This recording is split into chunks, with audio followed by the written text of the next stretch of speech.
Since the shooting death of Michael Brown, St. Louis's hip-hop community has tried to raise the political consciousness throughout the Gateway City. And now one of these performers wants to get the region's voters out to the polls. C Sharp joins us next on another edition of Politically Speaking. 9, 8, 7, 6, 5, 4, 3, 2, 1. I think that is fair to As I say. hands to kiss and babies to shake. But I think my record speaks for itself. That's a really good question. Hello and welcome to the Politically Speaking podcast. I'm your host, Jason Rosenbaum, a political reporter with St. Louis Public Radio. Joe Manis is off today, so as my super special guest host, we have in studio in St. Louis Willis, Ryder, Arnold. I'm an arts and culture reporter here. Now, dear listener, you're probably wondering, what does arts and culture have to do with the Politically Speaking podcast? It's one of those collaborations that we probably never expected ever in a million years. Well, a million years has arrived because our guest today is C Sharp Redmond. He's a rapper from St. Louis who is trying to get out the vote and trying to increase voter participation in St. Louis. So I thought I would take this opportunity to talk with Mr. Arnold here kind of about the St. Louis hip-hop community's intersection with politics, because it's become definitely more pronounced in the last couple of years since Michael Brown's shooting death. When you first came here to St. Louis Public Radio a couple years ago, and I would have said to you or asked to you, how would you describe hip-hop in St. Louis? What would you have said? I would have really only had the perception that many people in the country probably have, which is the top 40 hip-hop perception of St. Louis. I'm talking Nelly, the St. Lunatics, and Chingy. And I think that most of those rappers that people know really have a kind of like party anthem sound, a really fun sound, which is not necessarily what the real St. Louis hip-hop scene is like here today. And, there's many good things I could say about Nelly. I think he lives in Wildwood right now, but I don't think he was known for his political consciousness. But he was probably the most popular hip-hop artist around. So when you have that perception, how do you think some of these rappers that are maybe have not broken the top 40 ceiling are breaking the mold of what we just talked about? I think that there are a couple different ways in which the contemporary St. Louis hip-hop scene is really engaging with both politics and music. You'll hear a lot of really direct political language in their songs and a lot of a really distinct attempts to kind of portray what it's like to be growing up in St. Louis, either as part of the Black community or as someone who's really conscious of different socioeconomic divides that are a part of this city. And a lot of them bring that in very directly lyrically to their music. I think you can also hear it in the kind of sounds that they use to make their music. It's not the same kind of open, heavy beats that you came to associate with the party jams of, the early aughts hip-hop scene that defined the city. Now, one person that comes to mind is Tef Poe, who not only has been around the St. Louis hip-hop scene for a while, but he also was directly involved in the protests that followed Michael Brown's death. He often spoke at some of the city council meetings and county council meetings that I covered. And one of the songs that he recorded, I think a year or two ago, was called War Cry. It is a little bit too vulgar to play in its entirety, but I did take out a sample that didn't have any profanity in it to kind of give our listeners a taste of what Willis meant here. Police is ISIS, the pistol is the sword. P.D. Perez shot dead on the West Coast. Tell his father that his son is speaking through Tef Poe. Stinger at the city council with the coke nose. The white boys get it in by the boatload. Chariots of fire acquire my demeanor since Ferguson is Barack. What was kind of the reaction from people when that came out? Yeah, that song absolutely took off. It was featured in a lot of different hip-hop magazines, a lot of different blogs. A lot of people really got behind it as a really strong representation of how a lot of people felt regarding the political situation that had come from the shooting death of Michael Brown. Some people, didn't necessarily agree with all of the things that he says in that song, but it was absolutely something that became a topic of conversation and is kind of, in essence, representative of how a lot of different musicians in the city kind of feel about not being represented politically here. Now, I remember around August 9th, 2014, you wrote an article kind of about how some of the artists in St. Louis were responding to Michael Brown's death. Before I get to a clip of one of the people that was featured in that article, how do you think the hip-hop community kind of dealt with the aftermath of Brown's shooting death and the protest movement that followed? The musicians are actually taking kind of a two-pronged approach. A lot of them are heavily involved in actual direct activism, and a lot of them are then incorporating their issues in the music itself.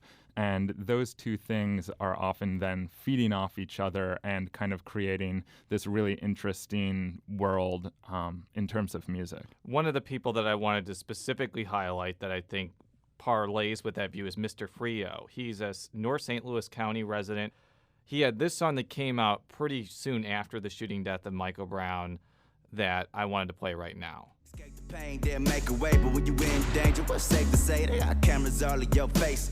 Can't even shop at the grocery store. Gas prices still going up, and they still giving that okie dope. Been running fast since the song started. At the top where my soul started. Half of y'all wouldn't understand, cause see, half of y'all ain't wholehearted. Set free, but still living shackled. Word around, we don't know slaves. I actually met him at a protest in September 2014, and this was a protest that eventually was forcibly broken up by people in SWAT gear, and by people I mean police officers. It was very fascinating to talk with Mr. Frio because he was a super nice guy. Obviously, he's very dedicated to his musicianship and just very down to earth and socially conscious about what's going on. Even almost 2 years later, we still go back and forth on Twitter about the lay of the land in hip hop. I think one of the things that we talked about a while ago was the feud between Baby and Lil Wayne, which caught both of us by surprise. But he was one of the people that you mentioned that I think developed more socially conscious music after the Michael Brown shooting. Right. It seems to be that a lot of these musicians have already been involved in kind of activist circles, but a lot of them kind of pushed that to the forefront of what they were doing, both musically and in terms of kind of how they spend their time. One of the artists that you wrote about recently was by an artist by the name of Bates. She's actually a female rapper, and while this clip that I'm about to play is not overtly related to the Michael Brown shooting, it's still very political, and it deals with kind of the intersection of religion and politics. Tell me a little bit about that. So one of the things that she finds really problematic is that people get really trapped up in their religious beliefs and don't necessarily see how those things can be expressed oppressively as part of different communities here in the city. So she tries to tackle that in this song. Bates is also a lesbian, and so she is really interested in gay politics as well and brings that in and its relationship to the music and religion as well. Relating to my people like they really on my rivals. They told me I was dead, and I got my revival. I'm looking for a pause. I see my people losing vitals on a mount and feeling like I never get down. When I just want to slip through the crowd and break through the ground with a shaft made of crowns and give everything I was given to get out. Now tell Jesus. And that song is Tell Jesus by Bates. So this is just a sampling of the community here in St. Louis, because I'm sure that there are more than just 3 rappers that are doing politically active music.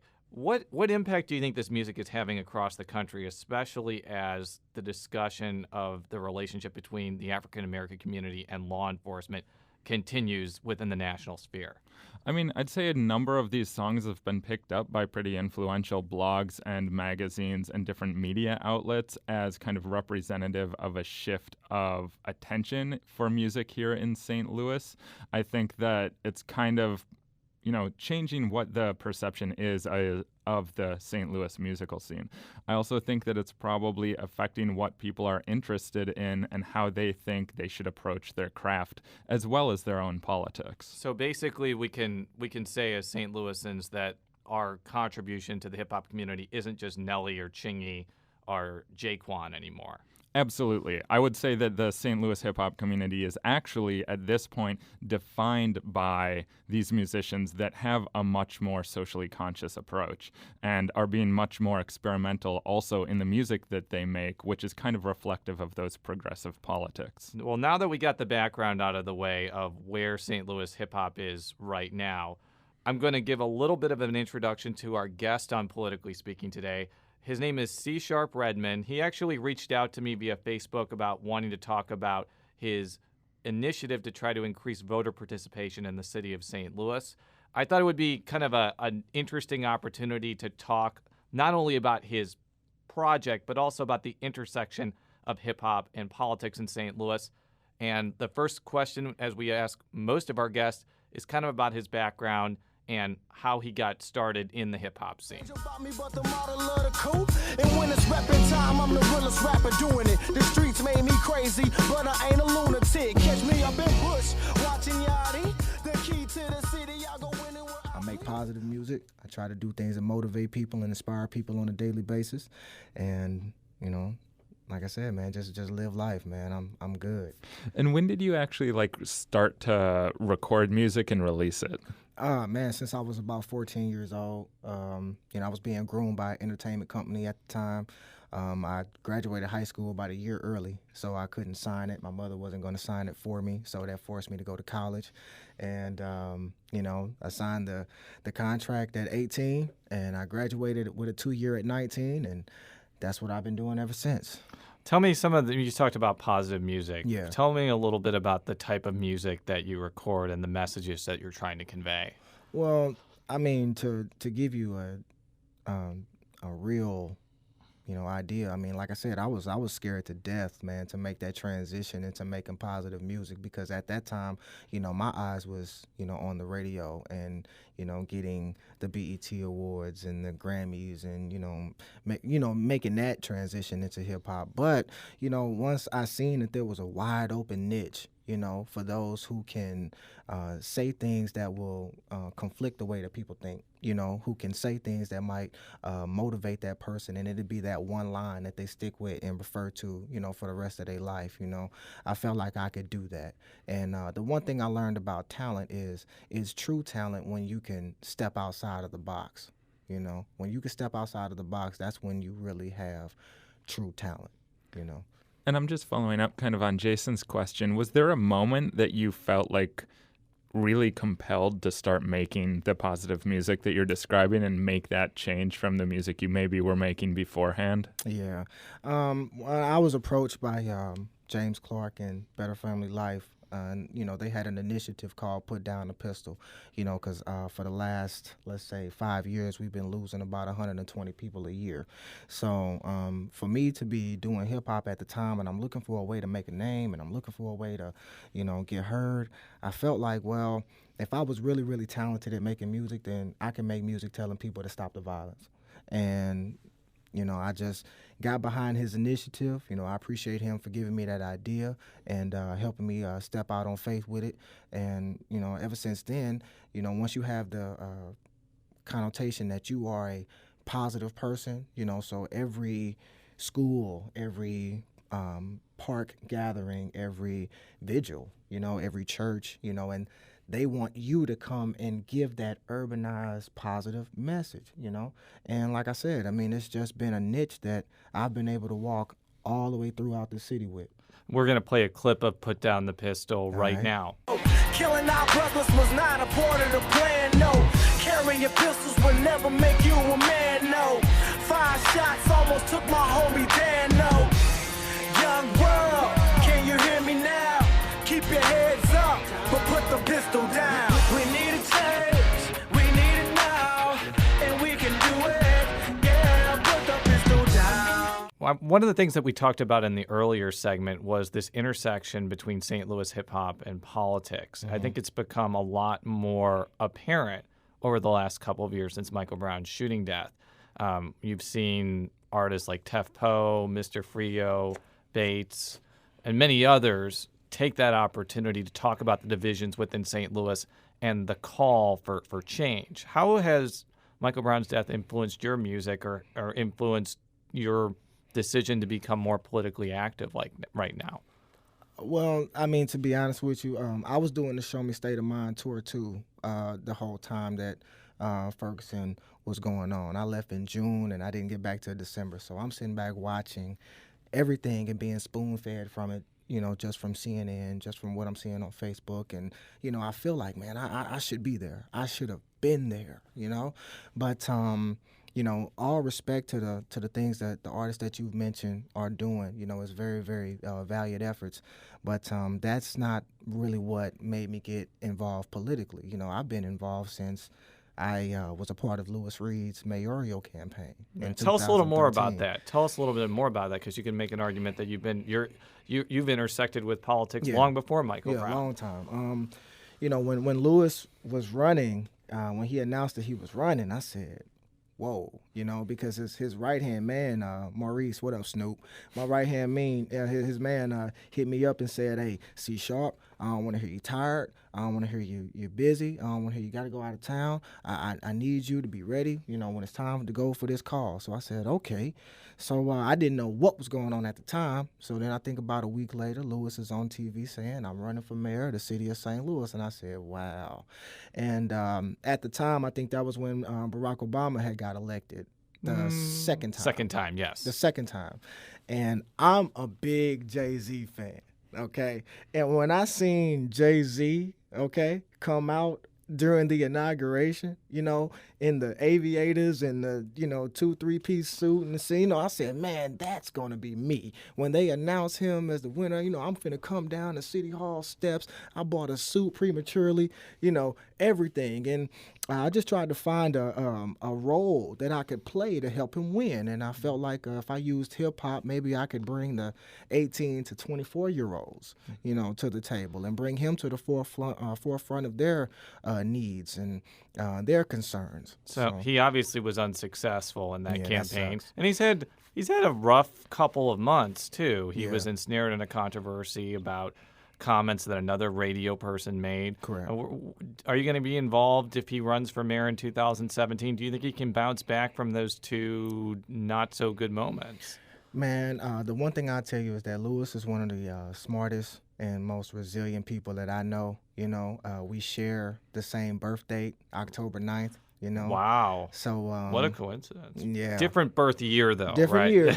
year. I want to make sure of that. Different year. But I know a lot about a person that's born on that day. And, I ain't got nothing but respect for that dude. And, whatever he decides to do, whether he decides to just, continue to be the president of the board, or if he wants to run for the mayor, he always know he can call me. So let's talk about your initiative, which is one of the reasons that you're here. Right. First of all, tell me, what is it called, first of all? It's called the YouTurn 2016 project, the YouTurn. So tell me what it is and what you're trying to accomplish. Well, the U-turn is basically trying to get people to understand that we cannot let this energy and let the protest and all that stuff that we did and the things that we were able to achieve go in vain. We've got to make a change. We've got to start believing in this process called voting. Now, the U-turn is trying to find a way to reinvent the way that people think about it. The word voting makes people discouraged. It makes them feel insecure, like it has nothing to do with it. Okay, well, look, if you don't like voting, if you don't like that word, well, how can I influence you to make a U-turn? How can I motivate you to make a U-turn? And it's asking everyone from the small business entrepreneurs to people who develop software to the donators to the volunteers to the organizers and the planners to say, hey, let's find a way that we can increase this voter turnout and get people to believe in this process and see an immediate change that's going to affect them right away. Why do you think it's super important to actually be involved in the voting process as someone who's also part of the music community? Well, it's almost kind of like this earning tax thing, for that everybody's voting on tomorrow. It's if you owned a third of something, think about it. If you've owned a third of something, if the earnings tax, if the 1% that we make in our paychecks is a third of the city's budget, wouldn't you want to be there to make the decisions? That's what's going on in it. If you were paying for it, especially a third of it. So that's the importance of it. And also, it's also habit forming. You want people to continue to give themselves some type of motivation and some type of responsibility. That's what's missing. People feel like there's nothing I can do about it. So if you want to make a change and you've never had an idea how, well, let's try this. Musicians have been telling voters to get out the vote for decades. Right. I'm sure if you go back to the 1840s, there are, people with banjos saying, go vote for William Henry Harrison or something. Right. What makes this effort different from those other efforts, and why do you think that there's this urgency to do it here in St. Louis? Well, I mean, to answer your first question, it's because the voter turnout is ridiculously low. You know, in 2015, we had an automatic primary that, you know, I was part of with Lewis and Kara, you know. Kara Spencer, the now alderwoman of the 20th Ward. Continue. And she proved it. She said, if I can get the people out to vote, I can be the 20-year incumbent. That was it. And, you know, she promoted the fact that she didn't have a political background. She promoted the fact that she was all about the people, trying to be progressive in the 20th Ward. And if you came out and vote for that, then that's the things that I would advocate for in City Hall. And people said, okay, Kara, I'm going to believe in you, and I'm going to vote for you, and I'm going to see what happens. And, man, when I tell you it was a party on Cherokee Street, you know, for like a week. It was a party on Cherokee Street for like a week. Well, until the general, because she had to beat an independent opponent. But I understand what you're saying. Yeah, and even with Lewis, you know, we have 300,000 people that live in this city. 180 of them are eligible to vote. My man Steve taught me that. They're eligible to vote, okay? Now, when only 15,000 people come out and actually execute the process, that leaves you with a percentage of 9.1, okay? So when you have less than 10% of the city making decisions for you, of course you're going to have disparity in, you know, the way that things are done around town. Now, one of the reasons for that low percentage could be that in the 2015 elections, there were some aldermen who had no opponents. I live in the 16th Ward, for example, and my alderwoman, Donna Behringer, was unopposed. Now, there were still people that came out and voted for her for some reason. Correct. But, I mean, one of the things that I have noticed is whenever people talk about low turnout, there is a correlation between low turnout and uncontested or very non-competitive elections. Right. So is part of this also trying to get people to run against people so there is a choice for people to vote? Once people start seeing the process work, if they've seen how the process worked, maybe that would entice them to want to take a step out on faith. You know, you've got more people that are from the neighborhood that are more popular than aldermen. You see what I'm saying? And you said you're from the 16th, right? I am. So big shout out to D Major. That's what I call her. You know what I'm saying? Big shout out to D Major in the 16th. But it's one of those things that, you know, if people see the process working, then that might entice them to have a little bit more civic responsibility and step out and try it. It's not hard. I know that one person who is a musician who is running for election is Bruce Franks, who's running against Penny Hubbard. Yeah. Without discussing the machinations of that too much, do you think that's going to become maybe a mini trend in the next few years, that maybe people within the hip-hop community may be stepping out of the studio booth and actually running for office more often? Or do you think that he's like a special case, essentially? Machinations, I like that word. Machinations, great word. So the thing is with Bruce, I performed at a couple of his fundraisers. He's introduced me at a couple of things that he's done. And the one thing I always let him know is that, man, you are inspiring people and you're influencing people in ways that you have no idea. You know why? And I mean, because all it takes is for somebody to look like you to show you how it's done. And win, lose, or draw, Bruce Franks is a winner. You see what I'm saying? Because he's influencing a cat like C Sharp, you know, to maybe think about what he can do, possibly. You know, the things that he can achieve, possibly. And to see him promote, to see him campaign, to see him speak, to see him, you know, it's almost like you have a tutorial to follow. You know, you have a guide to follow.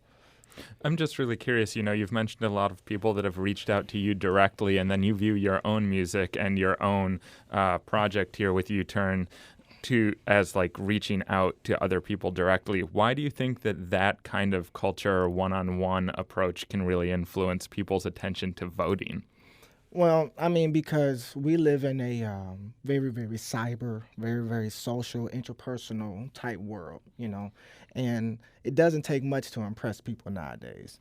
And, you know, if you can come from whatever plateau you come from and look a person in the face, shake them in the hand, let them know that they are important, let them know you are, you know, a difference maker and you are a change agent, you know, then maybe somebody might ask you, well, wow, you know, how? Okay, how do I do it then? If I have such capability, if I have such power, how do I use it? You know, I mean, it's almost like when I come from a show to the 3rd District committee meeting. You see what I'm saying? And they're looking at me like, what is he doing here? You know, you already stand out. So it's one of those things to where when you go to where people are, they feel a sense of genuosity. They feel like you really, really care about the initiative and you care about them and their role in it. Well, one of the elephants in the room, so to speak, is the presidential election, which is often a big driver of turnout. Right. And we don't know who the nominees are going to be in either party yet. Hillary Clinton seems to be in the lead, but Bernie Sanders has been gaining momentum, and who knows who the Republican person is. It might be Willis by the end of the day. But how do you think that's going to have an effect on turnout? Because I know that turnout was actually pretty high over the last 2 presidential elections, and including in the city of St. Louis, because Barack Obama was a compelling candidate for people north, south, central, and everywhere. Now you may not have that type of candidate that encourages or inspires a big turnout. Is your initiative going to be challenged by that reality, or do you think the presidential election could be the opportunity to make sure people get out to vote?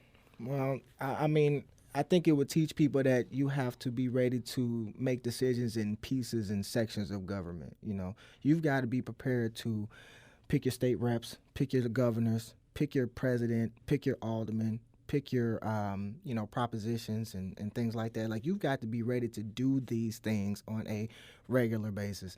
And even though, people are always more geared towards voting in November, I get it, but that doesn't affect us immediately, like the governor does. No. It doesn't affect us immediately like the mayor does. It doesn't affect us immediately like, let's say, I hate to say this word, but like the comptroller. You see what I'm saying? Why do you hate to say the word because comptroller? I love Darlene. You know what I'm saying? I love her, but you know what I'm saying? It's just one of those things that we have to understand that we are the ones picking these people. I was going to say the comptroller probably touches people a lot closer to home than even the president, because she makes all of the big financial decisions in the city. What have you been kind of, besides coming on the show, obviously, what have you been doing to try to get your message out about YouTurn? Anything from, taking advantage of TV and radio to actually showing up at your committee meetings. I'm actually going to Greater Gravois Park. Shout out GGP. I'll be there April the 11th, talking to that special group of individuals who are very, very progressive in their own right. And, like I said, I'm just the type of cat that you will catch coming to your neighborhood. I'll come to your tea and biscuit party. I'll come to the Limp and Arsenal. You can meet me anywhere. I'll come anywhere. What's your favorite cup of tea and biscuit? Man, since I've been on this diet, I haven't had much biscuits, But you have to like tea. I'm a big tea drinker. Are you a tea drinker? I'm not. Oh, man. I'm not. Just a cold glass of water will do me, man. Okay, that's fair. That's fair. Do you think that there are any other people within the hip-hop community that are willing to join you in this message, or willing to kind of take their political intersections, again, out of the studio and into the streets, so to speak, for actual political action? Hopefully. Hopefully. This isn't me, calling out hip-hop artists saying that we need to do this. I mean, it's, do you see a place for yourself in this? I know a lot of people attach themselves to Ferguson because it was a worldwide renowned topic of discussion, and I'm not saying, people were using things subliminally or anything like that, but it's really, really about what's going on at home. And when Ferguson and the protests and stuff like that kind of died down, you didn't see a lot of people out in the streets anymore. You know what I'm saying? Until it was time to protest again, And I just think that we can use our voices and use our rhyme scheme. We can use our swag. We can use our whole delivery, to really get people energized and actually contributing to something that has immediate results. One of the things that you really hammered home just then is ensuring that people know that it's about what's happening locally. Yeah. And I'm curious, a lot of that has to come from like an education about what is going on locally. How do you kind of bring education both into the music and into the project of YouTurn so that people know why they should be involved in voting? I think the education part of it is going to come from, people getting excited about it. You know, people actually wanting to know what this does, what this is, what this is, what this does. We live in an information age now to where you can just ask a computer the question, you know, and it will give you, you know, maybe almost 3,000, 300,000, you know, 3 million, you know, results. And, you know, you don't want to force education on people. I think people have their own way of learning. They have their own way of grasping concepts, you know, if you will. But what you want them to do is be excited to at least learn it. Go look for it. Go search for that knowledge. You know, take the journey that it takes to get educated in whichever way that you possibly can, because no two people really share the same idea anymore, you know. It's not a universal way to learn anymore. No. My last question for you is, why do you think there's an urgency for people in St. Louis to get out, to vote, and to make their voices heard in this point in time? All right. Well, I'm going to tell you the same thing that I told everybody at 2720. You know, we had an event that changed that swung the pendulum of the world, you know, and everybody really focused on St. Louis at the time, you know, and we taught Baltimore how to protest. We taught Chicago.